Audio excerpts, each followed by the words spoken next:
안녕하세요. 오늘의 데일리 뉴스레터에 오신 것을 환영합니다. 1.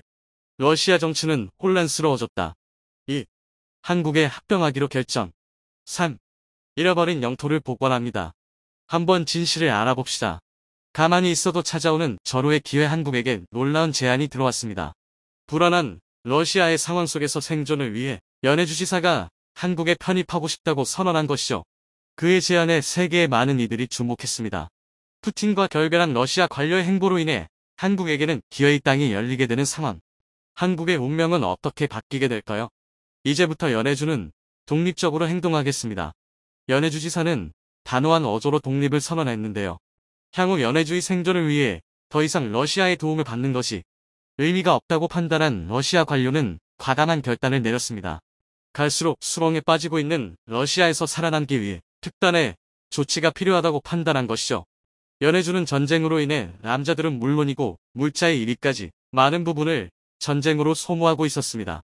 그동안 연방정부의 도움을 받아 성장을 위해 준비하던 연해주는 오히려 연방정부의 도움을 주는 단체가 되었고, 이에 참을 수 없다고 판단한 올레크 쿠스야코 지사는 단호한 결정을 내린 것이죠.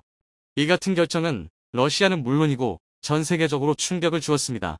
러시아 대탈출 엑소더스의 행렬에서 지사가 직접적으로 푸틴의 행보에 이의를 제기하며 독립을 선언한 것은 최초이기 때문인데요. 심지어 그는 연해주를 한국에게 넘기겠다고 말하며 자립할 수 없는 상태인 지금 연해주를 구할 수 있는 곳은 한국밖에 없다며 한국의 도움을 간절하게 바라고 있다는 걸 공표했죠.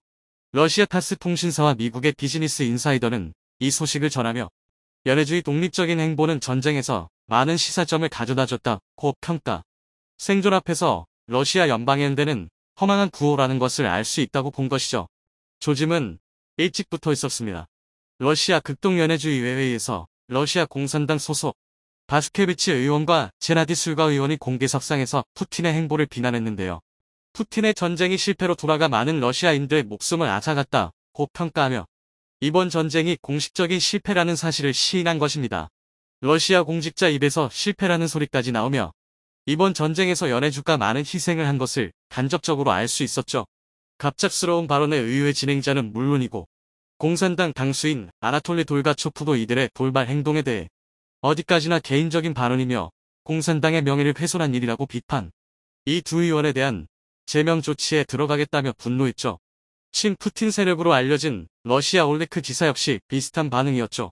그러나 며칠 뒤 그는 방향을 선회하며 이들 두 의원의 발언을 지지. 더 이상 현실을 외면하는 것은 무의미하다며 극적인 반전 행보를 보였습니다. 그동안 국영 매체를 비롯해 다양한 공산당 기관지로 국민들과 정부 관계자의 마음을 달래기 위해 푸틴은 선전 기술을 동원하며 전쟁 합리화에 나섰지만 이것도 경제 어려움이 가속화되면서 한계에 부딪힌 것입니다. 푸틴의 사람이라고 평가받는 연해주지사마저도 연방정부와 갈라서겠다고 선언한 것은 대단히 큰 의미가 있는 결정. 일찍이 스위스 주재 러시아 대표부 참사관인 보리스 본다레프가 사직 선언을 한 것과 맞물리며 러시아에서 본격적인 연방 해체 움직임이 일어나는 것을 볼 수 있습니다. 과거 소련이 해체했을 때도 이런 움직임은 드물게 일어났죠. 보리스 본다레프는 사직서를 통해 러시아가 벌이는 전쟁의 무의미함을 강력하게 시사하며 이를 어떻게든 무마하려고 했던 자기 자신이 비참하다고 말했습니다. 서방 세계를 향한 전쟁 가장 끔찍한 범죄라고 비판을 아끼지 않았죠. 이어 러시아 외교 및 내부 상황에 대해서 그는 푸틴의 비위를 맞추기 위한 왜곡이 일어나고 있다는 사실을 언급. 러시아 정계에서 벌어지고 있는 일은 상식적인 수준이 아니라는 것을 지적했죠. 우크라이나를 쉽게 이기고 러시아가 금방 우크라이나 영토를 집어삼킬 수 있다는 달콤한 말에 푸틴이 속아 넘었고 어느 순간 돌이킬 수 없는 순간을 지나면서 현재 러시아는 자신이 한 거짓말에 스스로 속고 있다는 사실을 말했습니다. 이 같은 일갈에 러시아 당국은 어떠한 답을 내놓지 않았죠. 마치 이런 사직 선언이 없었던 것처럼 행동하는 러시아는 현재 전쟁을 부정하는 이들은 모두 반역자 취급하거나 없는 사람처럼 행동하고 있습니다. 러시아 내에서 가장 유명한 기업인인 올리가르 신흥 재벌 올레그 틴코프는 푸틴을 향해 대량 학살범이라며 대놓고 비난. 이를 감싸는 행위는 미친 짓이라며 강력한 수위의 비난을 퍼붓는 모습을 보였습니다. 유명 러시아 재벌인 미하일 프리드만과 올레그 데리파스카가 평화를 촉구하는 메시지를 보낸 정도를 넘어 강력한 비난의 목소리까지 실은 것은 푸틴의 눈치를 봐야 하는 러시아 재벌 세계에서 매우 이례적인 행보라고 할 수 있죠. 러시아 대통령직 속부대로 알려진 국가근위대로스 바르디아 대원 115명 역시 우크라이나 임무 거부를 선언하며 러시아 탈출을 선언했습니다. 이들은 임무 포기 선언과 함께 그 자리에서 즉시 해고 통보를 받았죠. 이들은 푸틴의 정신상태가 이상하다고 말하며 제대로 된 충고를 하는 이들을 멀리하고 위대한 러시아를 외치는 이들만 곁에 두고 있다는 사실을 강조하며 이들을 멀리하라는 메시지를 남겼는데요. 세계 최고 통화 전문가이자 러시아 경제 위기를 온몸으로 막아내려고 했던 엘비라 나비울리나 러시아 중앙은행 총재도 사직을 선언하며 자신이 감당할 수 있는 일이 아니라고 말했는데요. 그런 그녀를 붙잡으며 푸틴은 만약 그녀가 러시아를 탈출할 경우 목숨을 부지하고 탈출하는 것은 어려울 수 있다며 협박을 했다고 합니다. 이 소식을 들은 그녀는 사직을 포기하고 총재 자리를 연임하며 러시아의 남아 생존을 위해 일을 하고 있다고 하죠. 러시아 핵심 위치에 있는 이들이 하나같이 푸틴을 떠나 생존을 위해 도망치려고 하는 것은 러시아의 상황이 최악으로 치닫고 있다는 것을 암시하는 일이죠. 러시아 연해주지사의 독립선언과 한국으로의 영토 의탁 주장까지 나오면서 러시아는 중앙정부의 통제력을 잃어버렸습니다. 그런데 왜 연해주는 많은 국가들 가운데서 한국을 콕 집어 도와달라고 요청한 것일까요? 그것은 한국과 연해주 사이에 특별한 인연이 있기 때문입니다. 연해주는 러시아에서 유형지로 사용될 만큼 척박하면서 개발이 안 된 땅으로 유명합니다. 우크라이나, 마리우폴 주민들이 연해주 블라디보스토크 인근 항해도시 나운카로 쫓겨난 것도 이를 잘 보여주는데요. 감당하기 힘들거나 러시아 정부가 차치하기 힘든 일이 있으면 이들을 극동 지역, 시베리아로 보내는 것이 일반적이죠. 그만큼 시베리아 지역은 척박한 환경이라 개발이 필요한 곳이었습니다. 러시아도 이 사실을 잘 알고 있었기에 북극 개발과 함께 극동아시아 지역에 위치한 연해주 개발에 의욕을 보였었죠. 러시아 연방정부 차원에서 극동개발부를 신설하며 극동아시아의 경제 선진국인 한국, 일본, 중국을 초대, 개발에 있어 민간 기업의 투자를 요청할 정도였죠. 연해주에서 벌이던 여러 개발 사업 중 러시아가 가장 중점을 둔 사업은 한국과 협력하기로 결정한 볼쇼이카멘 스마트시티입니다. 한국형 스마트시티 구현하기로 결정한 7곳 중 한 곳으로 러시아 연해주가 선정되면서 연해주는 기쁨의 눈물을 흘렸다고 하는데요. 스마트시티가 설립되면 그 근방으로 사람들이 모여들 것이고 기업들이 들어서면 연해주 경제 활성화로 이어지기 때문에 연해주 정부 차원에서 사활을 걸 정도로 중요하게 생각했습니다. 한국 역시 올해 초 7억 원의 사업비를 투자하며 개발에 박차를 가하려고 했죠. 하지만 전쟁으로 인해 개발 협력이 중단되면서 연해주의 꿈은 끝났습니다. 기존 연해주 지배주다 항에서 한국과 협력하던 조선사업 역시 전쟁으로 인해 중단되면서 연해주 주민들이 먹고 살 신사업들이 끊긴 것이죠. 중앙정부는 전쟁으로 지원도 어렵고 않아서 사업을 하려고 보니 이것도 전쟁으로 추진이 어려우니 연해주 입장에서는 분노할 수밖에 없었죠. 기존 중요 사업 대부분을 한국과 진행했고 한국인들 상당수가 연해주에 대한 이해가 높았기에 당연히 연해주는 한국을 선택할 수밖에 없었죠. 역사 문화적인 관계 역시 무시할 수 없는 요소였습니다. 과거 연해주 근방에서 삶의 터전을 일군 한국인들은 뿌리를 잊지 않고 한국인의 자부심을 간직하며 살고 있었는데요. 이들은 지금까지도 한국의 얼을 이어오고 있습니다. 덕분에 연해주로 사업을 하러 간 한국인들은 이들 도움을 받아 빠르게 정착하며 연해주에 정착할 수 있었다고 하죠. 한국과의 시너지를 낼 수 있다는 점에서도 연해주지사의 판단은 정확하다고 할 수 있습니다. 현재 진행형으로 병을 앓고 있는 푸틴의 상태 역시 러시아의 앞날을 더욱 불안하게 만드는 요소인데요. 만일 푸틴이 죽고 난 이후 어떠한 대책도 없는 것과 달리 연해주는 강력한 동아줄을 잡아 살 수 있는 셈입니다. 한국은 연해주의 제안을 심사숙고하는 상황인데요. 자칫 잘못했다가 한국까지도 러시아 문제에 엮일 수 있기에 조심스러운 가운데 연해주의 타격 발언에 중국과 일본 역시 관심을 보이고 있는 상황. 영역을 확대할 수 있는 절호의 기회. 잃어버린 강역을 되찾고 영토 확장의 기회 앞에서 여러분은 대한항공하면 어떤 이미지가 떠오르시나요? 아마 대부분은 땅콩 모양 사건을 일으킨 여객 운수 전문 업체라고 생각하실 것입니다. 그런데 사실 대한항공은 한국 최고 수준의 항공 기술력을 보유한 방산업체이기도 합니다.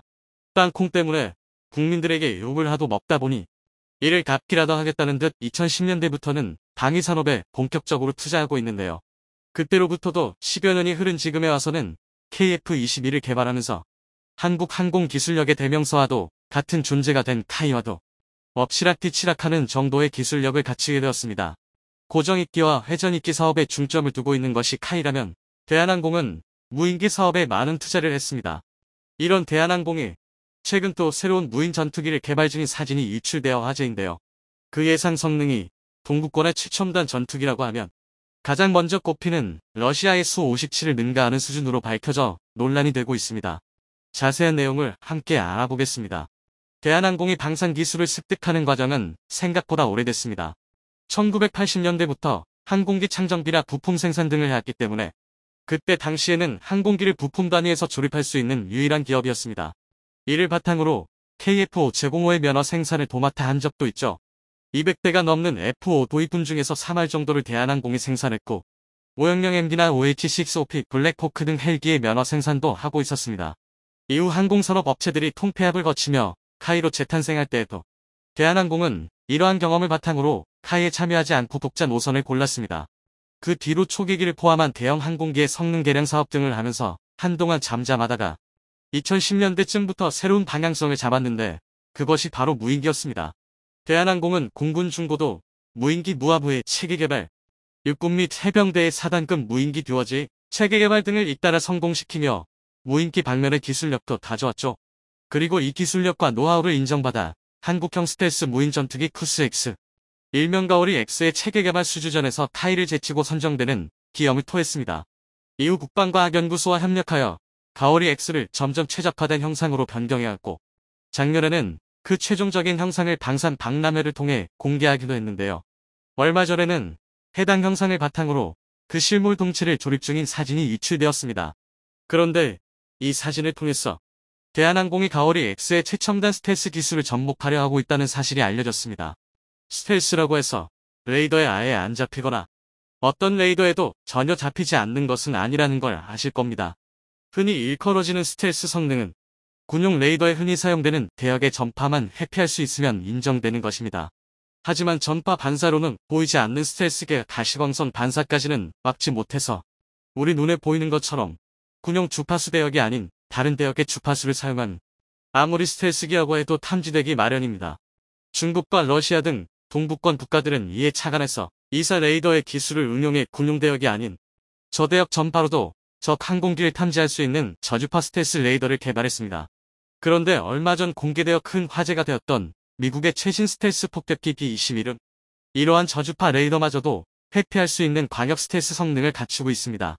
무기 개발의 역사에서 흔히 볼 수 있는 꼬리에 꼬리를 무는 창과 방패의 싸움인 것입니다. 그런데 이 광역 스텔스 기술을 한국이 대체 어떻게 손에 넣은 것인지 몰라도 대한항공이 조립 중이던 가오리 X 역시 이 광역 스텔스가 가능할 것으로 파악되고 있습니다. 동북권 국가들은 벌써부터 광역 스텔스가 서방 무기에 쩍 깔려버리는 것은 아닌지 걱정하고 있습니다. 특히 러시아가 상당히 곤란해졌습니다. 러시아가 자랑하는 최첨단 항공병기인 수-57 전투기, 5세대 전투기로 분류되는 만큼 완전 스텔스 능력을 지니고 있고 수-52 시리즈 특유의 뛰어난 기동성 역시 그대로 갖췄을 것으로 기대받았는데요. 이러한 장점들도 가오리 X 앞에서는 무색한 것들이었습니다. 게다가 수-57은 그런 성능들을 실제로 갖추긴 한 것인지 꾸준히 의심받아오기도 했죠. 그러던 와중에 최근에는 어이없는 경위로 스텔스 성능에 대한 기밀까지 유출돼버려서 이러한 의심이 현실이었다는 것을 만천하에 들키고 말았습니다. 수-57의 기밀이 유출된 것은 놀랍게도 밀리터리 멀티플레이 게임 워썬더의 유저 커뮤니티였습니다. 여기서 ZV-52인치라는 닉네임의 유저가 러시아 전투기와 미국 전투기의 성능 비교를 주제로 한 논쟁을 벌이다가 상대방이 반박하지 못할 증거를 대려고 그만 기밀 문서를 공개해버린 것입니다. 지보12인치가 공개한 문서에는 수-57의 아시즈 값과 미그 29 레이더 속성이 포함되어 있었는데 이 두 가지 정보는 모두 국가 차원에서 극비로 다뤄지는 최고 기밀 사항입니다. ZV-52인치는 이 문서를 공개하면서 기밀이 해제된 전투기 매뉴얼 문서가 출처라고 주장했지만 해당 커뮤니티 관리자는 게시글을 빠르게 삭제 처리해버렸죠. 사실 워썬더의 커뮤니티에서는 잊을만 하면 군사 기밀이 튀어나오는 것으로 유명한데요. 이 사건이 발생하기 불과 며칠 전에도 F-16과 암램 대공 미사일에 대한 기밀이 담긴 문서가 공개된 적이 있었고 작년에는 중국의 대전 차탄에 들어가는 텅스텐 관통자의 구조에 대한 문서와 영국의 이 전차의 포탑 선회율이 유출된 적이 있었습니다. 워썬더 커뮤니티 관리자는 매번 게시글을 삭제하며 빠른 대응을 하고는 있지만 이 정도로 화제거리가 되는 정보들은 이미 다른 유저들에 의해서 아카이브 기록으로 보관되어 유포되게 마련이었습니다. 하지만 이번에 공개된 내용은 이 중에서도 가히 특종급 거물 정보였죠. 미그 29의 레이더 속성만 해도 러시아의 적국 입장에서는 정찰기와 전자전기 등을 수십 번씩 출동시키면서 목숨을 걸고 수집해야 하는 고급 정보입니다. 레이더 속성을 알고 있으면 전자전기의 제밍포드를 이용해서 일정 공역 내에 미그 29 레이더를 전부 먹통으로 만들어 버릴 수 있기 때문이죠. 수-57의 아시즈 값은 이보다 더합니다. 스텔스기의 아시즈, 즉 레이더 반사 면적은 해당 스텔스기의 약점을 그대로 알려주는 것이나 다름이 없습니다. 스텔스 성능을 가지고 있더라도 스텔스기가 레이더에 전혀 잡히지 않고 뿅 사라지는 것은 아닙니다. 상대 레이더 전파를 맞는 위치와 각도에 따라서 반사율이 달라지기 때문입니다. 보통의 경우 기수의 바로 맞은편 정면에서의 아시즈가 가장 작고 반사 면적이 넓고 음기구와 엔진이 함께 노출되는 측면에서의 아시즈가 가장 크죠. 이 아시즈 값을 분석하면 해당 스텔스기를 상대할 때 어느 위치로 파고들어야 쉽게 락온이 가능한지 파악할 수 있습니다. 스텔스 성능을 기반으로 락온 자체를 거부하는 것이 곧 존재 의의 스텔스 행태, 아시즈가 될 일출은 치명적입니다. 미그 29의 경우는 그래도 레이더 속성을 변경함으로써 어떻게든 대처할 수 있지만 아시즈는 전투기 자체의 형상에서 비롯되는 특성이기 때문에 어떻게 손대볼 수도 없는 문제입니다. 게다가 공개된 문서를 바탕으로 수-57의 스텔스 성능을 비교 분석해봤더니 의외로 형편없는 수준이라는 것까지 들켜버렸습니다. 4가지 주파수 대역으로 측정했을 때 중국이 F-35를 베껴 만든 J-20보다도 수-57이 그래프에 훨씬 크게 포착되는 것을 알 수 있습니다. 그간 수-57의 아시즈가 1제곱미터에 달한다는 루머는 꾸준히 있어 왔는데요. 이런 루머는 F-22랩터의 아시즈가 0.0001M2 이하라는 것이 흔히 알려진 사실이라는 점을 감안했을 때 아무리 그래도 미국과 어깨를 견주던 러시아가 만든 5세대 전투기인데 그렇게까지 형편없는 성능일 리가 없다는 논리 하에 반박당해왔습니다. 그런데 이번에 폭로된 기밀 정보를 기반으로 분석해보니 이 루머가 거짓이 아니었습니다. 그렇지 않아도 수-57은 우크라이나 전장에서도 모습을 거의 보이지 않았고 연이은 폭로로 인해 그 성능에 대한 의심과 우려가 많았는데요. 우크라이나 전쟁을 분석하던 유럽 전문가들은 푸틴이 수-57에 투입을 꺼렸던 이유가 자신들이 주장해왔던 성능과 실성능의 격차가 심하고 격추라도 당했다가는 그 기술마저도 유출될 것을 두려워했기 때문이라고 분석했습니다. 수-57의 생산량은 지금까지도 고작 10대에 불과하고 구소련과 러시아가 만드는 무기가 의뢰 그래왔듯이 처음 만들어서 선보이는 한두 대만 정상적인 성능을 발휘하고 나머지는 엉망이라는 공식만 또 증명되어 버렸습니다. 결국 수-57이 내세울 것은 수-52 시리즈의 계보를 타고 내려오는 뛰어난 기동성밖에 없을 것으로 여겨지는데 이마저도 이제는 무색해져 버린 게 공중전의 트렌드가 무인기로 바뀌는 추세이기 때문입니다. 전투기의 신속한 기동을 가로막는 걸림돌은 크게 2가지입니다.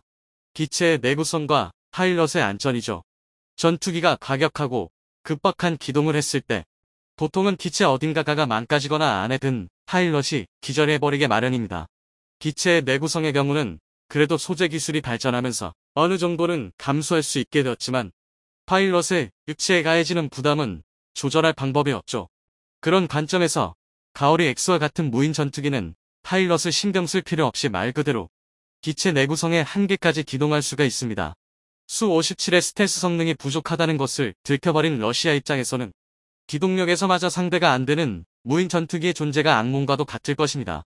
물론 무인 전투기의 효용은 한국뿐만이 아니라 다른 많은 나라도 일찌감치 알아보고 개발에 나선 상태이지만 한국이 벌써 앞서 나가 시제기 조립 단계에 있다는 것이 알려지자 세계 각국에서는 큰 자극을 받은 상황입니다. 가오리 X의 예상 배치 시는 2030년대. 하지만 이런 속도라면 더 빠른 시일 내에 만나볼 수 있을 것 같은데요. 과연 무인 전투기가 공중전을 호령하는 미래는 어떤 모습일까요? 한동안 조용했던 미 해군 고등훈련기 도입 사업이 다시 떠오르고 있습니다. 200대의 훈련기를 확보하는 것이 목표인 이번 미 해군 고등훈련기 도입 사업은 예산 문제로 묻히는 듯 보였으나 최근 외신이 3개 회사에서 입찰 의지를 보였다고 전했습니다. 이 3개 회사는 보잉, 사브 아카이, 록히드 마틴, 그리고 이탈리아 레오나르도사이며 이들이 제시한 모델들은 T-7A, T-50A, M340용 마스터로 알려졌습니다. 언급된 기종들은 미공군 고등훈련기 사업에서 한 차례 부딪힌 경험이 있어 이번 수주전에서도 3개의 이목이 주목되고 있는데요. 전문가들은 이번 미 해군 고등훈련기 도입 사업도 T7A와 T50A의 경쟁으로 갈 것이라고 예상합니다.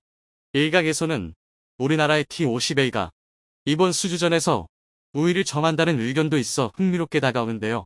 미 해군은 왜 고등훈련기를 도입하며 각각의 기종들이 가진 특징과 T50A가 왜 유리한 위치에 있는지 알아보겠습니다. 최근 미국 군사 전문지 제인스는 입찰자들이 미 해군 고등훈련기 사업에 대한 정보 요청서를 제출했다라는 글을 게시했습니다. 매체는 현재 미 해군은 맥도널, 더글러스 MC 도널 더글러스 사이 T-45 고수호크 훈련기를 대체하기 위해 3개 회사가 입찰 신청을 했다고 전했는데요. 이는 미 해군이 예산 문제로 보류하고 있던 사업이 다시 시작됐음 알리는 기사였습니다. 미 해군 훈련기로 사용되는 있는 T-45 고수호크는 1992년 최초로 맥도널 더글러스사에서 생산하다가 2007년 마지막 기체를 인도했는데요. 맥도널 더글러스사가 보잉과 합병한 이후 보잉사가 T-45 고수호크의 정비, 유지, 보수를 진행하면서 미 해군은 2015년에 T-45 고수호크를 2042년까지 운용하기로 결정했습니다. 하지만 1992년 1월부터 미 해군에 인도된 T-45 고수호크는 30년이란 세월 동안 노후화가 진행되면서 치명적인 문제들이 발견되고 있습니다. 특히 산소 공급 시스템 문제가 발견됐는데 이는 생명과 직결되는 문제라 조종사 훈련생들의 훈련 거부 사태로 이어지고 있는 상황인데요. 유지 보수를 맡은 보잉사는 근본적인 원인 파악이 힘들다고 결론을 내렸습니다.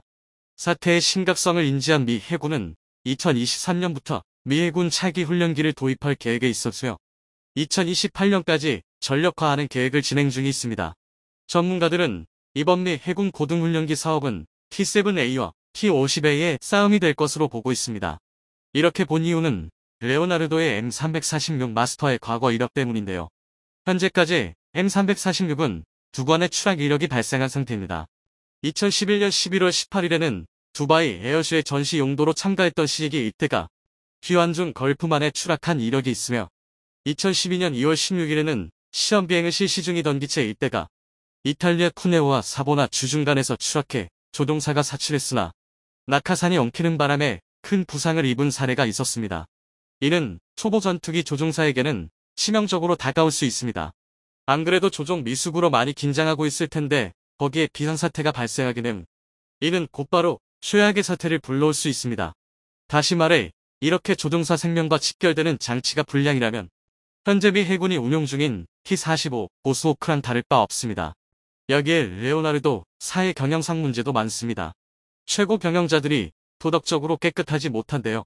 레오나르도 사의 모체였던 핀 메카니컬 그룹의 경영자들에게는 계속해서 뇌물 혐의와 불법적인 자금 유통으로 구속이 되는 일들이 빈번하게 일어났습니다.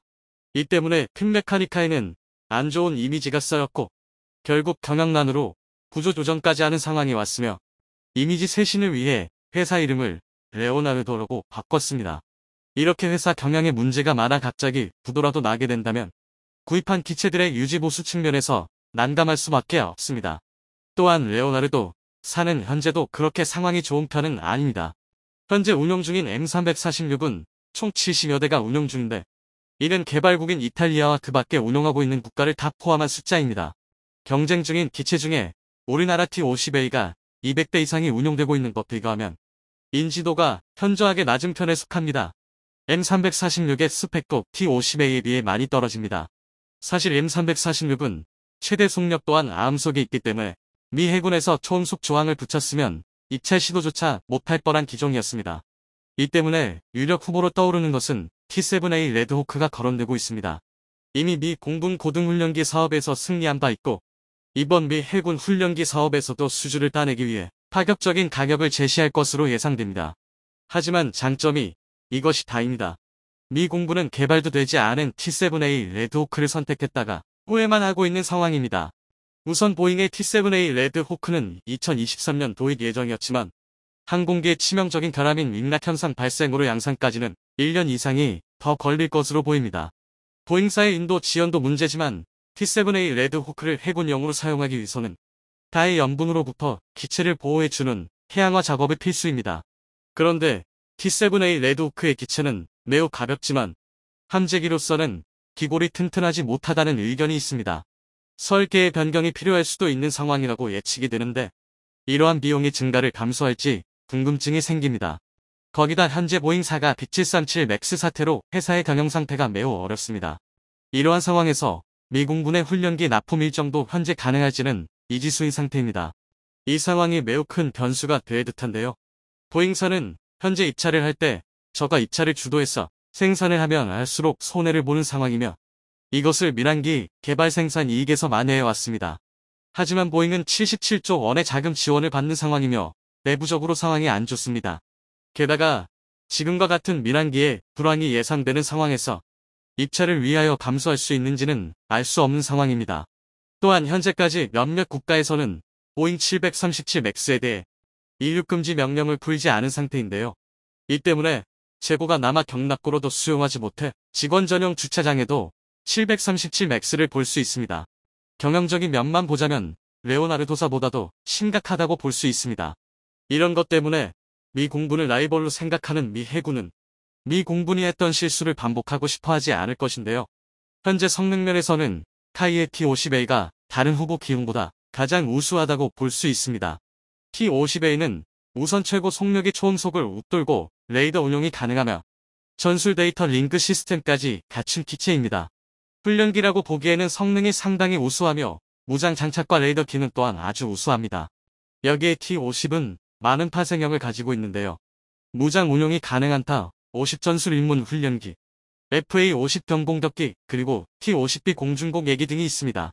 이 파생형들은 카탈로그나 프로토타입으로만 존재하는 것이 아니라 우리나라에서부터 해외 각지까지 많은 수가 운용 중에 있는데요. 여기에 T-50은 현재 사용되고 있는 최신 무장들까지도 장착이 가능합니다. 그렇기에 미 공군 RFX 사업에서 카이의 T-58대를 도입하려고 했던 이슈가 있었을 만큼 성능은 입증받은 상태이며 이미 동남아 국가와 이라크에서는 T-50과 FA-50을 잘 사용하고 있습니다. 더 흥미로운 것은 T-50이 훈련기 후보 기종 중에 유일하게 전투에서 검증을 받은 기체라는 점입니다. 많이 알려진 것으로는 필리핀 공군이 운용 중인 T-50의 경공격기형인 FA-50PH가 2017년 필리핀 민다나오 섬에서 이슬람 극단주의자들과 벌어진 마라위 전투에 투입되어 혁혁한 공을 세운 것인데요. 약 5개월 동안 벌어진 전투에서 FA-50PH는 총 156회의 비행작전을 성공적으로 완수하였고 624발의 MK-84 범용 폭탄을 적들 머리에 떨어뜨렸습니다.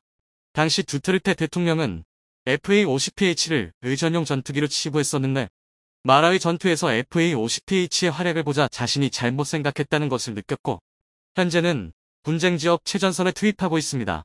이 마라위 전투는 T-50의 성능을 검증하는 사례가 됐는데요. 이 때문에 동남아에서는 T-50이 사독 후에는 하지 않을 보증수표 같은 항공기가 됐습니다. T-50의 가장 큰 단점은 가격면에서 가장 비싸 가격 경쟁력이 낮다는 단점이 있습니다. 훈련기이지만 그 스펙이 웬만한 전투기 급이라 가격이 상승했는데요. 연습을 실전처럼 하기 위해서는 어쩔 수 없는 부분이었습니다. 이것 때문에 전문가들은 이번 수주전이 성능이냐 가격이냐 하는 싸움이 될 것으로 예상하고 있습니다. 몇몇 전문가는 미 해군이 예산난을 겪고 있어 T-7A를 선택할 것이라는 의견을 내놨지만 반대로 T-50A의 우위를 예상하는 전문가들도 많았습니다. 그 이유가 현재 T-50을 사용 중인 국가들의 재구매가 이루어지고 있기 때문인데요. T-50은 한마디로 T-50을 한 대도 안 산 국가는 있어도 한 번만 산 국가는 없다라는 말이 있을 정도로 운용 중인 국가들의 신뢰를 받고 있습니다. 2013년 9월 1차로 16대의 T-50의 경공격기 버전을 구매한 인도네시아는 얼마 전 6대의 T-50I 전술 입문 훈련기를 추가 도입하였습니다. 태국은 총 3차례에 걸쳐 T-50을 도입했는데요. 1차에 4대를 먼저 운영하다가 우수한 성능에 빠져 2차에서 8대를 추가 도입했습니다. 이것도 모자라 태국 공군은 인도네시아와 비슷한 시기에 2대를 더 구매해 T-50에 무한한 신뢰를 보내고 있습니다. 여기서 몇몇 분들은 미 해군 훈련기이면 항공모함 함재기일 텐데 과연 카이가 함재기를 단시간에 개발할 수 있을까 하는 의문이 들 수도 있습니다. 이 부분에서 걱정을 하지 않아도 될 것이 미 해군 훈련기의 소요 사양은 캐터펄트와 어레스팅 기어를 이용한 항공모함 이착함을 포함하지 않는 것으로 발표되었기 때문에 이에 따라 별도의 함재기형 훈련기 개발이 필요하지 않게 됐습니다. 그럼에도 불구하고 록히드 마틴과 카이는 필요하다면 T-50 함재 개량형도 만들 수 있다는 의지를 보이고 있는데요. 만약 미 해군 훈련기 사업에 T-50이 선정된다면 수십 조의 수입을 얻을 수 있을 것으로 예상하고 있습니다.